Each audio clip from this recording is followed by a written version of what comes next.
আমি কিছু কথা বলতাম আপনাদের, এখন বলতেছি। মানুষ কেন জানে আমার লাগে শুধু বারবার খালি প্রতারণা করে, বুঝছেন? আমি মানুষের বিশ্বাস করি এমনভাবে, কিন্তু মানুষ আমারে ঠগায়। বলে আপনারা কি ঠগাইছে এবার তাহলে শুনেন। আমি কিছুদিন আগে একটা ভিডিও ছাড়ছিলাম এক দোকানদারকে নিয়ে। আমি ওনাকে টাকা সব ফরম্যাট করে দিয়েছি, কিন্তু আমার মালটা ফাটাইছে না। ফাটাই না ফাটাই আমার থেকে বাড়তি টাকা নিচ্ছে। অথচ কুরিয়ানে না ফাটাই, কুরিয়ানে ফাটাইছি। আপনি এখন গাড়ি ভাড়া দেন। মানুষ ব্যবসা করে, ব্যবসার মধ্যে একটা নীতি আছে।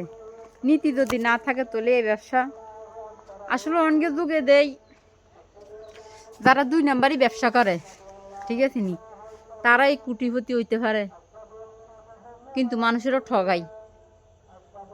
এই বেটা আমি মহিলা মানুষ, আমার সাথে 140 টাকা কেন্দ্রিক কত হয়েছে লোয়া 2 মিনিট দিব, কিন্তু 2 মিনিট কিন্তু দিছে।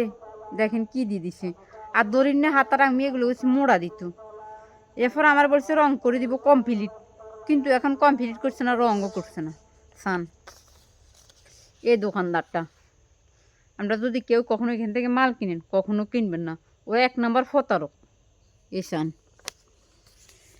দেখছেন নি, আমার দিয়ে দিছে অ্যাঙ্গেল, আর দরার স্ট্যান্ডে কিতা দিছে দেখছেন নি, 5 দিয়ে দিছে।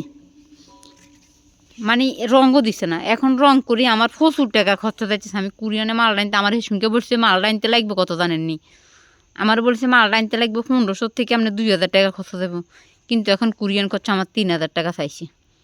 ও আজকে কয়দিন পরে মাল ঘুরে, আমি ওই দিনকে গেছি, কোনো ফোন বন্ধ করে এসে এরপর আবার গেছি, যাইয়া এখন আনছি। এবার দেখেন মানুষ কত বড় প্রতারক হইতে পারে। মানে একটু লিমিট আছে প্রতারক হওয়ার। মানুষ মানুষের এইভাবে ঠগা না।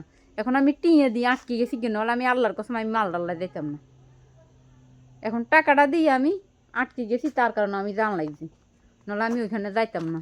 আমি তো বিশ্বাস করে দিয়েছি, আমি কিছু বেড়া ঠিক মতনে বানাইছি। বেড়া করতে সামনে একবার আসছেন, এই নেক্সট টাইম আর আবার তো আরেকজন দেখি আপনার কাছে আসব, কিন্তু প্রতারকের কাছে মনে হয় না আর কেউ যাইব। তো ভিডিওটা সম্পূর্ণ শেয়ার দিয়ে জানাই না আমার মতামত কমেন্ট বক্সে। সম্পূর্ণ 12-13 হাজার টিয়া সিঁড়ি আমার থেকে এত হাজার টাকা নিয়ে গেছে।